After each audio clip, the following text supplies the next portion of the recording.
أعوذ بالله من الشيطان الرجيم. إن الله لا يغفر أن يشرك به ويغفر ما دون ذلك لمن يشاء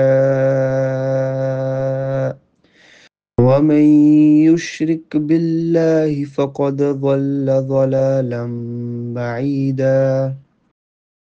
Verily, Allah forgives not setting up partners in worship with Him, but He forgives whom He pleases sins other than that.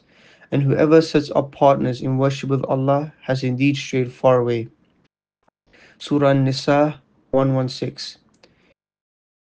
Allah here clearly states in the Quran that Allah does not forgive setting up partners in worship with Him, but He forgives whom He pleases sins other than that. Allah can forgive all sins whoever He wills, whoever He chooses, but He will not forgive associating partners with Him. This is what we call shirk in Arabic. Now, this ayah is very important and it really signifies the importance of not doing shirk. And we need to understand, what is this shirk? What is this one sin that Allah will not forgive? He can forgive all other sins, sins A, B, and C, but He will not forgive this one sin. So, what is shirk? Allah provides us food from the sky and the earth. He is the provider, not the people. Now, Allah is the data, the provider, not Ali Hijweri. Calling Ali Hijweri the data or provider is shirk. Allah is the comforter, the reliever, the mushkil kusha, the problem solver. He's the one that solves our problems. Now, calling anyone else mushkil kusha, problem solver, for example, calling Ali radiallahu anhu mushkil kusha, reliever, is also shirk. Allah is the one that listens to our plaint, faryad. He is our Ghaus al-Azam.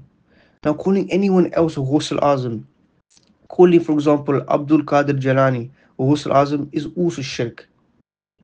Allah is the one who gives us offspring. He is the one we call to ask for offspring. Calling anyone else, asking them for offspring, so calling His prophets or walis, the friends of Allah, for offspring, is also shirk. Allah is the one that knows the unseen, the ghaib. So thinking that anyone else knows the unseen, that is also shirk. To invoke Allah is the truth, haqq. So when we invoke others besides Allah as a mushkil kusha, converter, reliever, whatever, so and so, that is also shirk. And we need to stay away from this. Because Allah says, whoever sets up partners in worship with Allah, whoever does shirk, has indeed strayed far away.